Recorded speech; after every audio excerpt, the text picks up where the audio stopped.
Bismillahirrahmanirrahim. Assalamu alaikum. Welcome back to your A2 class economics after Eid. Okay. First of all, I want to congratulate the students about their results. Those who have achieved good results, they can perform even better in their A2 syllabus. And those who are struggling hard, they have to work further in order to improve their grades. Anyhow, stay blessed. In A2, we are following our A2 syllabus right now. Before it, we were talking about production function and producer behavior, and we discussed some of the things, how producer will be using the inputs or the factors of production in order to produce the goods and services. We said production or quantity produced is going to be the function of the factors of production. Like if he is putting in more inputs or factors of production, the producer will be able to produce more quantity of a product. So we also explained the things like short run production function and long run production function. In case of the short run production function, we discussed that at least one factor of production is kept fixed and others are going to be the variable factors. Whereas in long run, we said all the factors of production are going to be variable. Nothing is kept fixed. So in that case, when firm is able to vary all its factors of production, it will be moving into long run time period. And when it is having at least one factor of production fixed, then it is in the short run. We have also explained the things like total physical product, like how total output is produced by all the workers, that is total physical product of the workers. And we also said marginal physical product, the additional output produced by an additional worker. And average product of labor, average physical product, that tells us how per worker output is produced. That shows us the productivity of the workers. When total output is divided by the total number of workers, that gives us the average physical product. That is about the recap of our previous lesson. It was for, again, we are going to discuss the things or explaining the things, law of diminishing returns. The short run production function, we said at least one factor of production is kept fixed. Now this short run production function, actually, that is subject to the diminishing returns. What do we mean by diminishing returns? It means when we are having fixed factor, like capital is fixed, producer is having a machinery or capital that is fixed. Now one by one, he is going to increase the workers. And he will see how his total output is going to change. First of all, when capital is not saturated by the workers, then total physical product is increasing by increasing rate as number of workers is added. So additional output is also increasing. So the firm is enjoying, that means there are increasing returns in the short run of the variable factor of production. So a time will come when capital is saturated. Now workers are added one by one. So what happens in that case? Although total physical product is increasing, but marginal physical product of every additional worker starts diminishing. The additional output produced by an additional worker, that is going to diminish. This is what, when we are adding variable factor of production into the fixed factor, then a time will come when some of the workers, their productivity, their per unit output, per worker output, that will also be declining. So this law of diminishing return is also given a name, that is called law of variable proportions. Variable proportions, like how proportionately the variable factor of production is going to be changed, and how will it change? The production as well. So sometimes in our MCQs, then another name of this law of diminishing returns law is given as law of variable proportions. Students are looking for this name, but we are having this name in our MCQs option. So we should be knowing that these are the two names of the same law.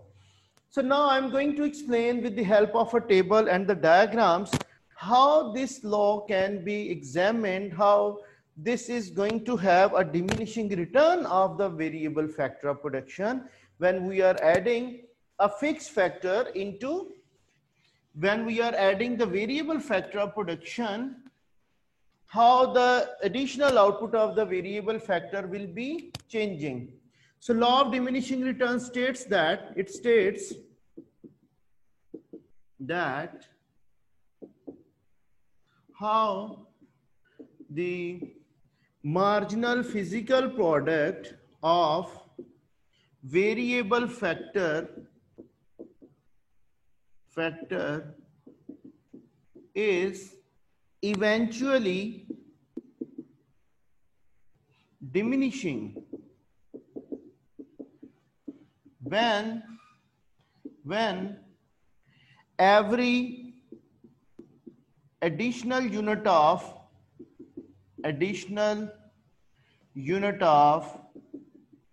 variable factor of production is added into the fixed factor, into the fixed factors of production. Okay, I have used the general statement, the variable factor. Usually we take the variable factor, the labor is the variable factor, and fixed factor is usually the capital. But any factor can be variable. If we are increasing capital into the fixed number of workers, the same law can be held. But usually capital is kept fixed, whereas variable factor is the labor. So when we are adding variable factors, like one by one, we are increasing the number of workers, how the total output will be changing, or the additional output or marginal physical product of that variable factor will be eventually diminishing. First of all, it will be increasing, marginal physical product will be increasing, but later on a time will come when it starts diminishing.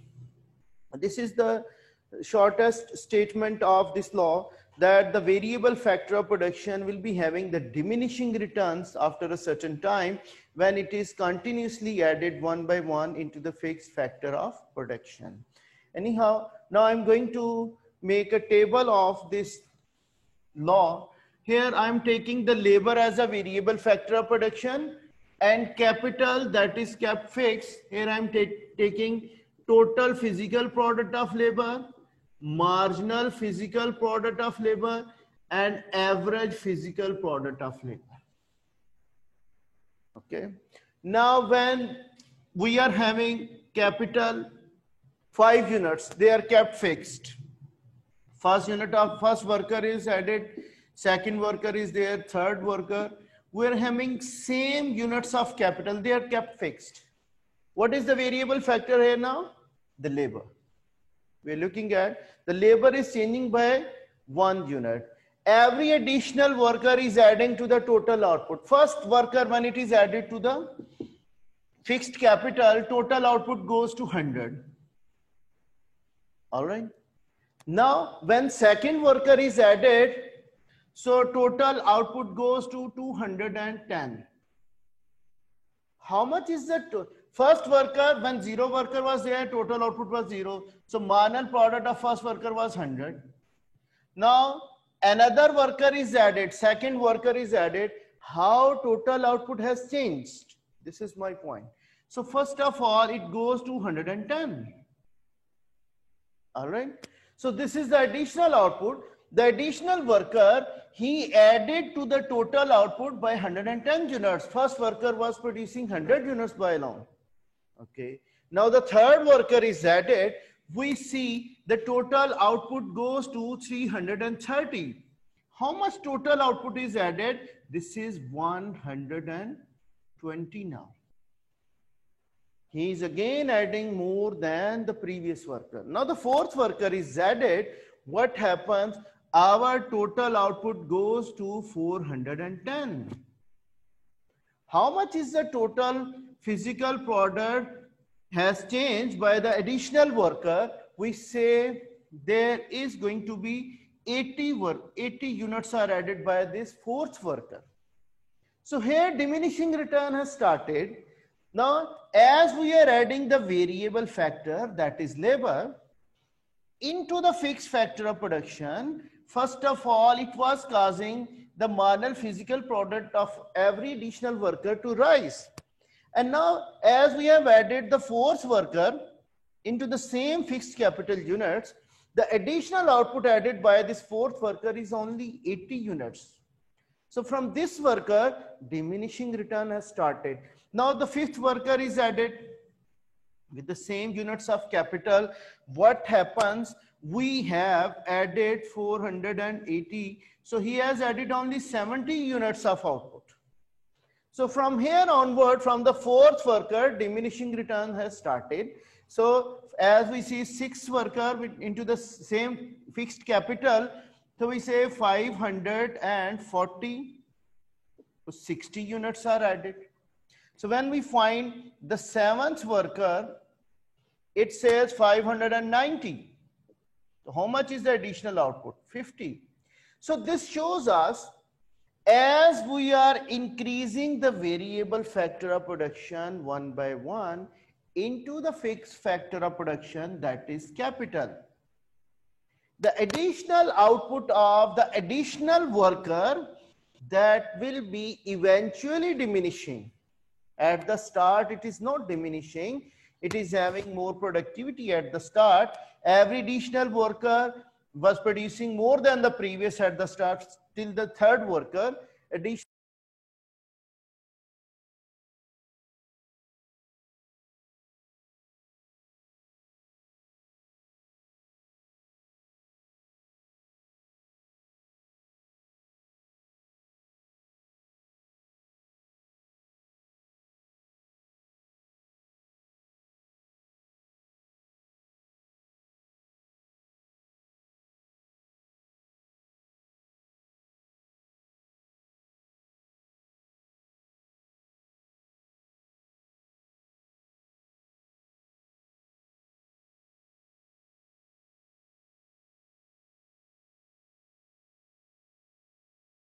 it is again 104. Okay. Now for the fifth worker, it will be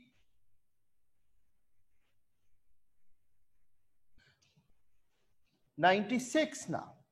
Now for the sixth worker, it is 90. And for the seventh worker,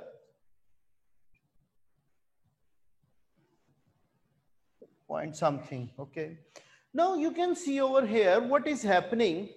What is happening?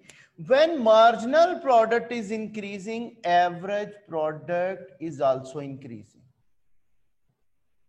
But it is below the marginal. When marginal is 110, average is below the marginal physical product. The additional worker has added 110, but on average productivity has been 105. When marginal physical product is increasing by 120 units, what happens? Average is still lower than the marginal. It is 110. And when marginal starts diminishing, average has also started. When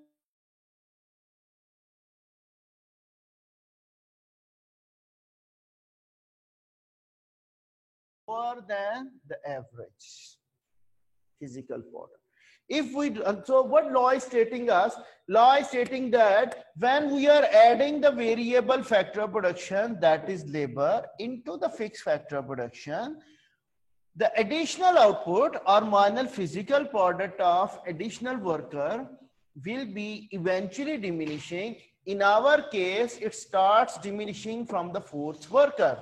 First, it was increasing as we were adding the variable factor of production, and later on it started decreasing. And we also see over here that when marginal product is increasing, average is also increasing, but marginal product is higher than average. And when marginal product starts diminishing, average product also starting to decline, but now marginal is below the average. Now I'm going to draw the diagrams of this law. Then our law of diminishing return will be finished, and I will be giving you a worksheet, a producer behavior. You have to explain the law of diminishing returns and some terms of producer behavior in that worksheet. Okay, now see over here. This is the number of workers. We are taking labor over here. This is total physical product. So you can see this is total physical product. Okay. Now what will be the shape of marginal and average physical product? Here I am again taking labor, and here it is marginal physical product of labor and average physical product of labor. Okay. Now see, we see over here, marginal product is having a steeper shape than the average physical product. I said, when marginal product is increasing, it is higher than average. When average product is maximum, it is intersected by the marginal product from its top point. And when marginal product is start declining, average is also decreasing, but now the marginal product is going to be lower than average physical product. Okay. If we see what will be the slope of this total physical product, we have to draw a tangent. This is what change in total physical product due to change in worker. So keep it in mind that marginal physical product is going to be the slope of the total physical product or gradient of this total physical product. You can see as we are approaching, it is becoming flatter and flatter. Its slope is diminishing, and here its slope becomes 0. After that, it may happen that we have added 8th worker. Instead of increasing the total output, it may cause decrease in total output. He will be destroying the output. Okay. So when additional worker, rather to produce output, he is destroying the output, then marginal physical product of that worker will be negative. Instead of adding, even by diminishing amount, now he started to destroying the output, then marginal physical product will be moving into the negative part. Okay. So what we have concluded over here, when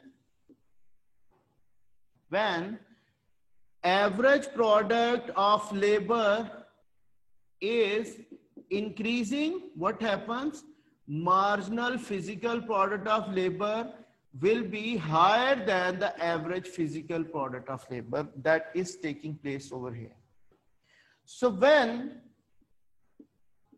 average physical product of labor is maximum, it is at its maximum point, then marginal physical product of labor will be equal to average physical product of labor. Like at this point, when average product has reached to its maximum point, then it is intersected by the marginal physical product. And when average physical product of labor starts declining, then marginal physical product of labor will be lower than average physical product of labor. This is an outcome of this law, that we are having these two shapes of physical products, both marginal physical product and average physical product of labor. So when marginal physical product is increasing, average is also increasing, but marginal will be higher than average. And when average product is at its maximum point, keep it in mind, marginal products start declining before the average product. That is why it is intersecting the average physical product from its maximum point. And when it has intersected, it is steeply declining before the average physical product start to decline. So when average product of labor start declining, it is lower, it is now higher than the marginal physical product. All right. So law of diminishing returns, this is a short-run law of production function, we said when we are having a short-run production function, some factors of production are fixed. So when we are adding the variable factors of production into the fixed factor of production, you can say if we are adding the number of teachers in the same premises and we are not increasing the number of classrooms, then every additional teacher will be producing us less education. This is going to be called a law of diminishing returns in case of our education. Until unless we increase the number of rooms in our building, then we can enjoy the increasing returns. Otherwise, we can say in every production function, when we are having the fixed factor of production, we're not varying them, and we are varying only the variable factor of production, and we are continuously increasing the variable factor one by one. So what happens? It will have the diminishing return after reaching to a certain point. At that point is called, from here, the diminishing return that started from the fourth worker, where additional worker added only 80 units to the total product. Okay. Before that worker, there was increasing return. We can see over here, this is the increasing return. From that worker, it started decreasing return. Okay. So for that variable factor only, not for all the factors of production. So the per worker output will be moving as the marginal product is changing. When marginal is increasing, this is marginal means what? We are having 7 or 8 students in our class and we are having average marks of that class 80%.